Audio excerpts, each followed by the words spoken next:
जय गुरु जी। शुक्राना गुरु जी। संगत जी, आज पहला नवरात्रा है। आपको नवरात्रों की बहुत बहुत शुभकामनाएं। आपके घर में गुरु जी दिन दुगनी रात चुगनी की इतनी बरकत दे। आपके घर से ब्लैक मैजिक कोट है और प्यारा सा भजन करते हैं गुरु जी के दरबार में।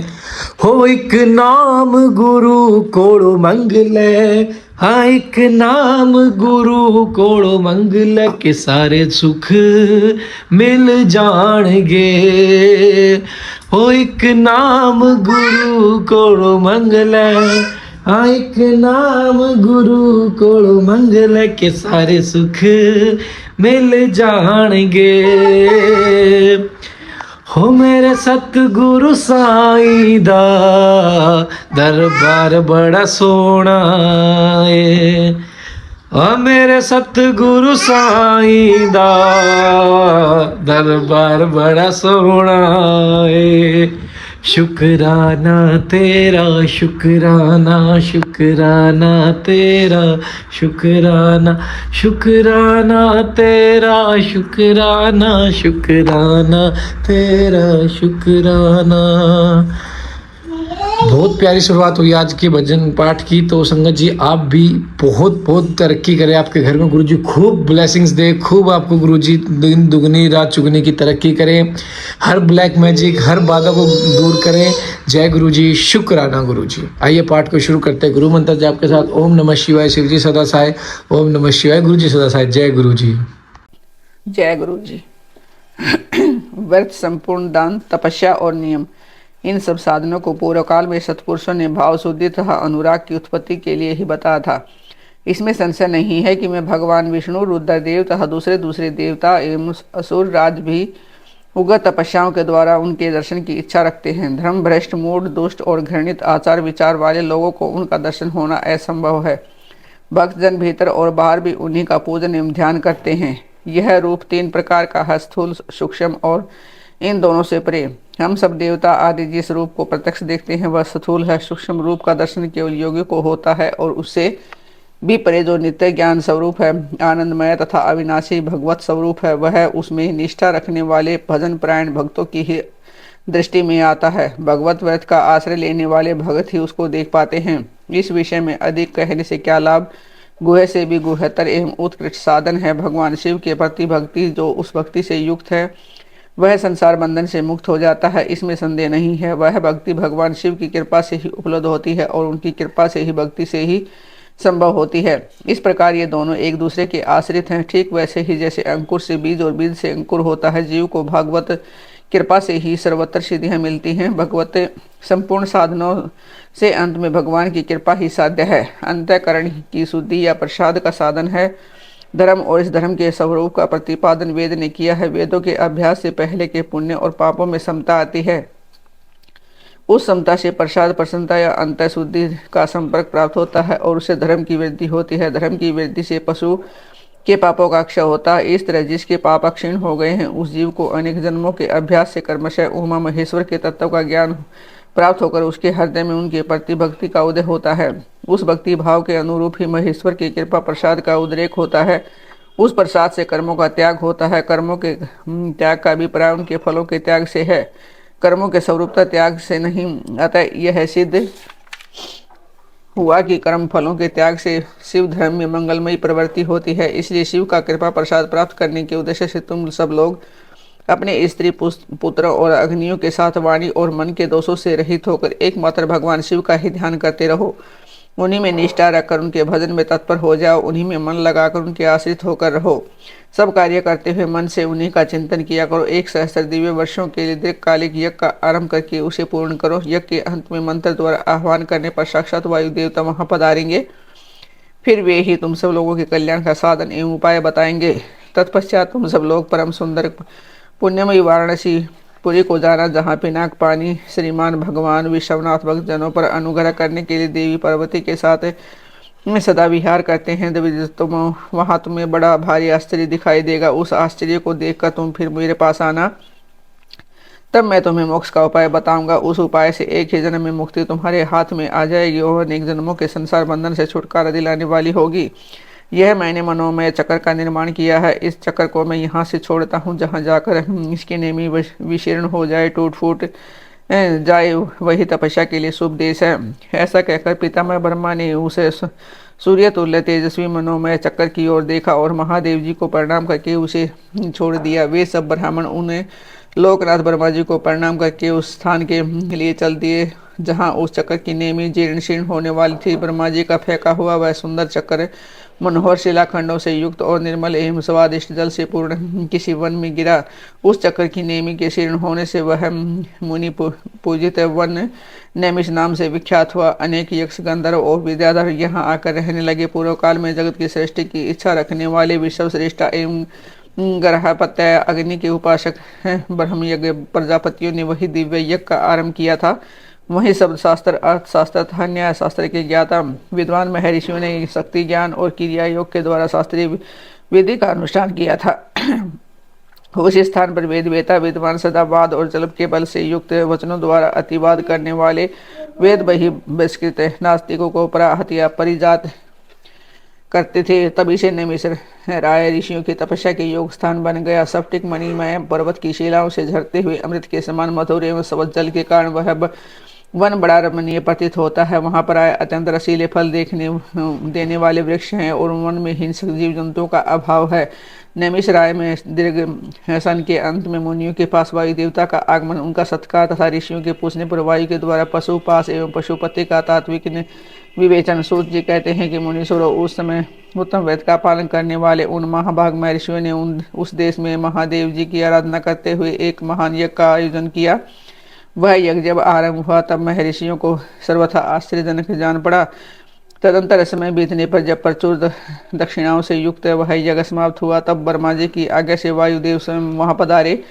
उनको आया देख दीर्घकालिक यज्ञ का अनुष्ठान करने वाले वे मुनि ब्रह्मा जी की बात को याद करके अनुपम हर्ष का अनुभव करने लगे। उन सब ने उठकर आकाश जन्मा वायु देवता को प्रणाम किया। उन्हें बैठने के लिए एक सोने का बना हुआ आसन दिया। वायु देवता उस आसन पर बैठे। मुनियों ने उनके विधिवत पूजा की। तदंतर उन सब का अभिनंदन करके वे कुशल मंगल पूछने लगे। वायु देवता बोले, ब्राह्मणों, इस महान यज्ञ का अनुष्ठान पूर्ण होने तक तुम सब लोग सकुशल रहे ने। यज्ञ हंता देवद्रोही देवताओं ने तुम्हें बाधा तो नहीं पहुंचाई, तुम्हें कोई प्रायश्चित तो नहीं करना पड़ा, तुम्हारे यज्ञ में कोई दोष तो नहीं आया?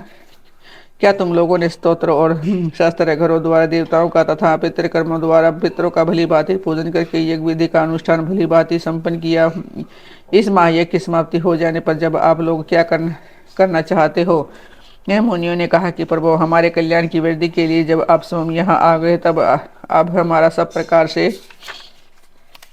कुशल मंगल ही है तथा हमारी तपस्या भी उत्तम होगी। अब पहले का वृत्तांत सुनिए। हमारा हृदय अज्ञान अंधकार से आक्रांत हो गया था। तब हमने विज्ञान की प्राप्ति के लिए पूर्व काल में प्रजापति की उपासना की। शरणागत वत्सल प्रजापति ने हम शरणागतों पर कृपा करके इस प्रकार कहा, ब्राह्मण रुद्रदेव सबसे श्रेष्ठ हैं, वे ही परम कारण हैं, उनके तर्क से नहीं जाना जा सकता। भक्तिमान पुरुष ही उनके स्वरूप को ठीक ठीक देखता और समझता है। भक्ति भी उनकी कृपा से मिलती है और उस कृपा से प्रमाण की प्राप्ति होती है। अतः उनकी कृपा प्रसाद को प्राप्त करने के लिए तुम लोग नैमिष राय में यज्ञ का आयोजन करो। दीर्घ काल तक चलने वाले उस यज्ञ के द्वारा परम कारण रुद्रदेव की आराधना करो। यज्ञ के अंत में उन रुद्रदेव की कृपा प्रसाद से वायु देवता वहां पधारेंगे। उनके मुख से वहां तुम्हें ज्ञान लाभ होगा, उनसे कल्याण की प्राप्ति होगी। महाभाग ऐसा आदेश देकर परमेष्ठी ने हम सबको यहाँ भेजा है। हम इस देश में आपके आगमन की प्रतीक्षा करते हुए 170 दिव्य वर्षों तक दीर्घकालिक यज्ञ के अनुष्ठान में लग रहे हैं। अतः इस समय आपके आगमन के सिवा हमारे लिए दूसरी कोई प्रार्थनीय वस्तु नहीं है। दीर्घकाल में यज्ञ अनुष्ठान में लगे हुए उन महर्षियों का यह पुरातन वृत्तांत सुनकर वायु देवता मन ही मन प्रसन्न हो मुनियों से घिरे हुए वहां बैठे रहे। फिर उन सबके पूछने पर उनके भक्तिभाव की वृद्धि के लिए उन्होंने भगवान शंकर के सृष्टि आदि ऐश्वर्य को संक्षेप से बताया। नैमिष राय के ऋषियों ने पूछा कि देव, आपने ईश्वर विषय ज्ञान कैसे प्राप्त किया तथा आप अव्यक्त जन्मा ब्रह्मा जी के शिष्य किस प्रकार हुए? वायु देवता बोले, महर्षियों, 19वें कल्प का नाम श्वेत लोहित कल्प समझना चाहिए। इसी कल्प में चतुर्मुख ब्रह्मा ने सृष्टि की कामना से तपस्या की। उनकी इस तीव्र तपस्या से संतुष्ट और स्वयं उनके पिता देव महेश्वर ने उन्हें दर्शन दिया। वे दिव्य कुमार अवस्था से युक्त रूप धारण करके रूपवानों में श्रेष्ठ श्वेत नामक मुनि होकर दिव्यवाणी बोलते हैं। उनके सामने उपस्थित हुए वेदों के अधिपति था उनके सबके पालक पिता पर महेश्वर का दर्शन करके गायत्री से ब्रह्मा जी ने उन्हें प्रणाम किया। उन्हीं से उत्तम ज्ञान पाकर विश्वकर्मा चतुर्मुख ब्रह्मा संपूर्ण चराचर भूतों की सृष्टि करने लगे। साक्षात परमेश्वर शिव से सुनकर ब्रह्मा जी ने अमृत स्वरूप ज्ञान प्राप्त किया था, इसलिए मैंने तपस्या के बल से उन्हीं के मुख से उस ज्ञान को उपलब्ध किया। मुनियों ने पूछा, आपने यह कौन सा ज्ञान प्राप्त किया और जो सत्य से भी परम सत्य एवं शुभ है तथा जिसमें उत्तम निष्ठा रखकर पुरुष परमानंद को प्राप्त करता है? वायु देवता बोले, महर्षियों, मैंने पूर्व काल में पशुपाश और पशुपति का जो ज्ञान प्राप्त किया था, उस सुख चाहने वाले पुरुषों को उसी में ऊंची निष्ठा रखनी चाहिए। अज्ञान से उत्पन्न होने वाला दुख ज्ञान से ही दूर होता है। वस्तु के विवेक का नाम ज्ञान है। वस्तु के तीन भेद माने गए हैं, जड़, चेतन और उन दोनों का अनियंता। इन्हीं तीनों को कर्म से पास पशु और पशुपति कहते हैं। तवज्ञ पर पुरुष प्राय इन तीनों तत्वों को अक्षर उन दोनों से अतीत कहते हैं। अक्षर ही पशु कहा गया है। अक्षर तत्व का नाम ही पाश है तथा अक्षर और अक्षर में दोनों से परे जो परम तत्व है उसी को पति या पशुपति कहते हैं। प्रकृति को ही अक्षर कहा गया है, पुरुष को ही अक्षर का कहते हैं और उन दोनों को प्रेरित करता है वह अक्षर और अक्षर दोनों से भिन्न तत्व परमेश्वर कहा गया है। माया का ही नाम प्रकृति है। पुरुष उस माया से आवृत है। मल और कर्म के द्वारा प्रकृति का पुरुष के साथ संबंध होता है। शिव ही उन दोनों के प्रेरक ईश्वर है। माया महेश्वर की शक्ति है। चित्त स्वरूप जीव उस माया से आवृत है। चेतन जीव को आच्छादित करने वाला अज्ञान में पाशी मल कहलाता है। उसे शुद्ध हो जाने पर जीव स्वतः शिव हो जाता है तथा विशुद्ध ही शिव तत्व है। मुनि ने पूछा कि सर्वव्यापी चेतन को माया किस हेतु से आवृत करती है, किस लिए पुरुष को आवरण प्राप्त होता है और किस उपाय से इसका निवारण होता है? वायु देवता बोले, व्यापक तत्व को भी आंशिक आवरण प्राप्त होता है, क्योंकि कला आदि भी व्यापक हैं। भोग के लिए किया का कर्म ही इस आवरण में कारण है। मल का नाश होने पर वह आवरण दूर हो जाता है। कला, विद्या, राग, काल और नियति, इन्हीं को कला आदि कहते हैं। कर्म फल का जो उपभोग करता है उसी का नाम पुरुष है। कर्म के दो प्रकार है, पुण्य कर्म और पाप कर्म। पुण्य कर्म का फल सुख और पाप कर्म का फल दुख होता है। कर्म अनादि है, फल का उपभोग कर लेने पर उसका अंत हो जाता है। यद्यपि जड़ कर्म का चेतन आत्मा से कुछ संबंध नहीं है, तथापि अज्ञानवश जीव ने उसे अपने आप में मान रखा है। भोग कर्म का विनाश करने वाला है। प्रकृति को भोग कहते हैं और भोग का साधन है शरीर। बाह्य इंद्रिया और अंतःकरण के द्वार हैं। अतिशय भक्ति भाव से उपलब्ध हुए महेश्वर की कृपा प्रसाद से मल का नाश होता है और मल का नाश हो जाने पर पुरुष निर्मल शिव के समान हो जाता है। विद्या पुरुष की ज्ञान शक्ति को और कला उसकी क्रिया शक्ति को अभिव्यक्त करने वाली है। राग भोग वस्तु के लिए क्रिया में परिवर्तित करने वाला होता है। काल उसमें अवच्छेदक होता है और नियति उसे नियंत्रण में रखने वाली है। अव्यक्त रूप जो कारण है वह त्रिगुणमय है। उसी से जड़ जगत की उत्पत्ति होती है और उसी में उसका लय होता है। तत्व चिंतक पुरुष उस अव्यक्त को ही प्रधान और प्रकृति कहते हैं। सत्व, रज और तम, ये तीनों गुण प्रकृति से प्रकट होते हैं। तिल में तेल की भांति प्रकृति में सूक्ष्म रूप से विद्यमान रहते हैं। सुख और उसके हेतु को संक्षेप से सात्विक कहा गया है। दुख और उसके हेतु राजस कार्य है तथा जड़ता और मोह उसके तमोगुण के कार्य हैं। सात्विक की वृत्ति ऊर्ध्व को ले जाने वाली है। तामसी वृत्ति उद्धोगति में डालने वाली है तथा राजसी वृत्ति मध्य स्थिति में रखने वाली है। 5 तन्मात्राएं, 5 भूत, 5 ज्ञान इंद्रिय, 5 कर्मेंद्रिया तथा प्रधान महत्व अहंकार और मन, ये 4 अंतःकरण सब मिलकर 24 तत्व होते हैं। इस प्रकार संक्षेप से ही विकार से अव्यक्त का वर्णन किया गया है। कारण अवस्था में रहने पर ही से व्यक्त कहते हैं और शरीर आदि के रूप में जब वह कार्य अवस्था को प्राप्त होता है तब उसकी व्यक्त संज्ञा होती है। ठीक उसी तरह जैसे कर्णावस्था में स्थिर होने पर है जिसे हम मिट्टी कहते हैं, वही कार्य अवस्था में घट आदि नाम धारण कर लेती है। जैसे घट आदि कार्य मृतिका आदि कारण से अधिक भिन्न नहीं है, उसी प्रकार शरीर आदि व्यक्त पदार्थ व्यक्त से अधिक भिन्न नहीं है। इसलिए एकमात्र अव्यक्त ही कारण उनका आधारभूत शरीर तथा भोग्य वस्तु है, दूसरा कोई नहीं। मुनि ने पूछा, प्रभु, बुद्धि, इंद्रिय और शरीर से व्यतिरिक्त किसी आत्मा नामक वस्तु की वास्तविक स्थिति कहाँ है? वायु देवता बोले, महर्षियों, सर्वव्यापी चेतन का बुद्धि, इंद्रिय और शरीर से पार्थक्य अवश्य है। आत्मा नामक कोई पदार्थ निश्चय ही विद्यमान है, परंतु उसकी सत्ता में किसी हेतु की उपलब्धि बहुत ही कठिन है।